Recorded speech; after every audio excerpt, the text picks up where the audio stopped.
2, 3.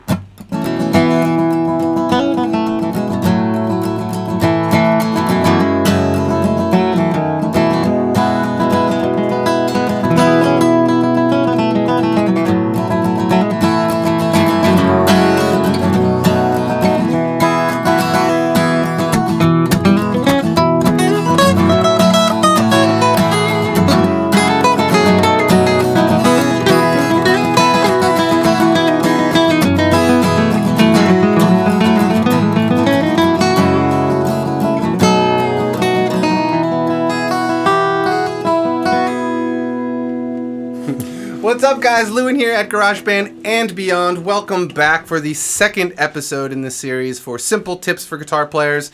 Today I'm going to be talking about really the mechanical side of playing guitar. I'm not going to be teaching you scales or riffs or licks or anything like that. I'm going to be talking about the mechanical stuff that I think really helped my personal tone on any guitar, acoustic or electric, improve dramatically when I really started focusing on a couple of the mechanical sides of the guitar player thing.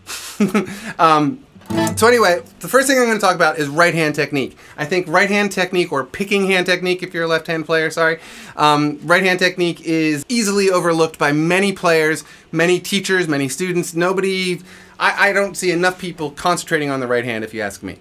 So one of the exercises that I like to teach all my students, and I think they get a lot of mileage out of, is this one, okay? It's all down up stuff with your picking hand, and you're starting on the low E string, and you simply go across the strings, but you always go back to where you started. Here's how it goes. Check it out.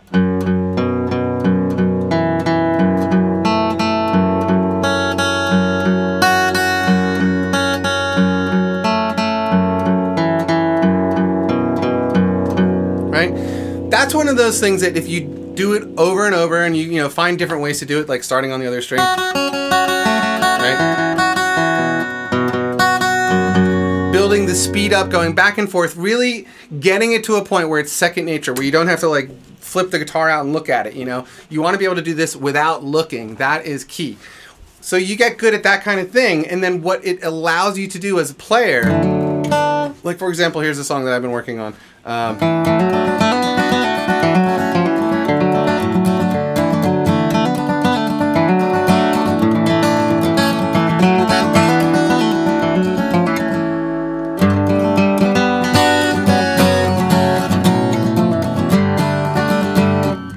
So anyway, that's the song I've been working on, and there's a lot of these like little hammer-on things.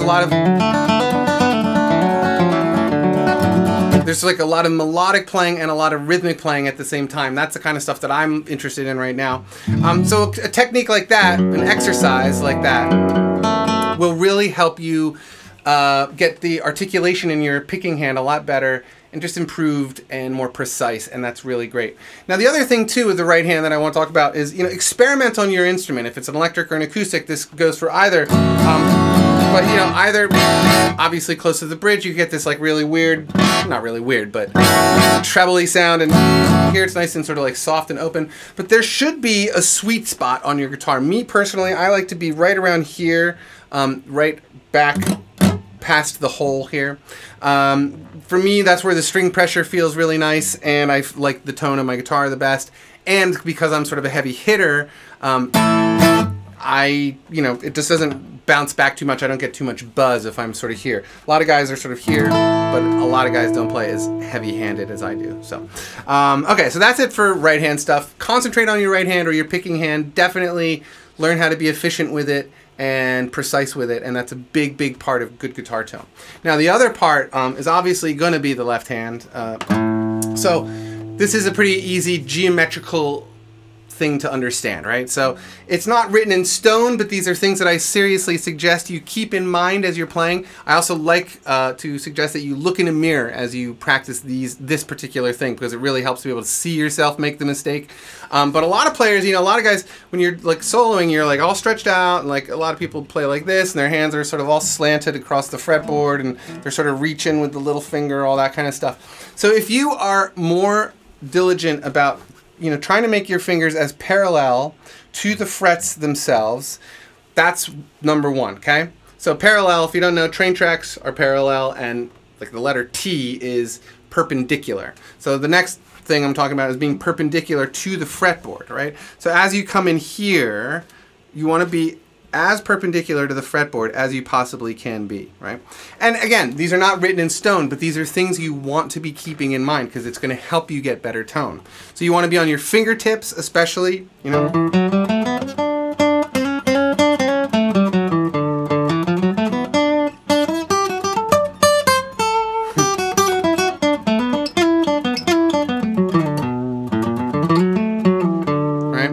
Simple things, but these are a couple like house cleaning things. If you're like an intermediate to an advanced player and you're not doing some of these things and you're struggling to move forward, clean house, boy. You know what I mean?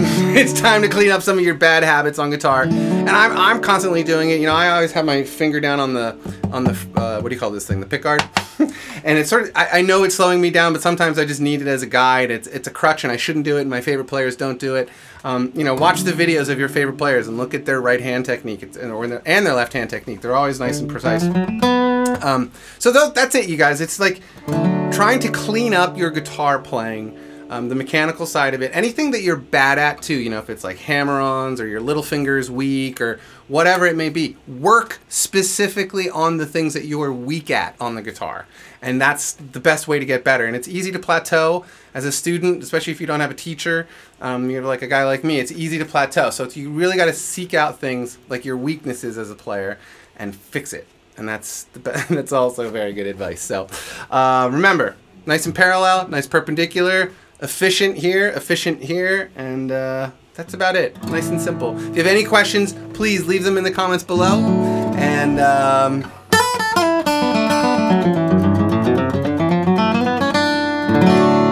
thanks. Subscribe to my channel. See you guys later.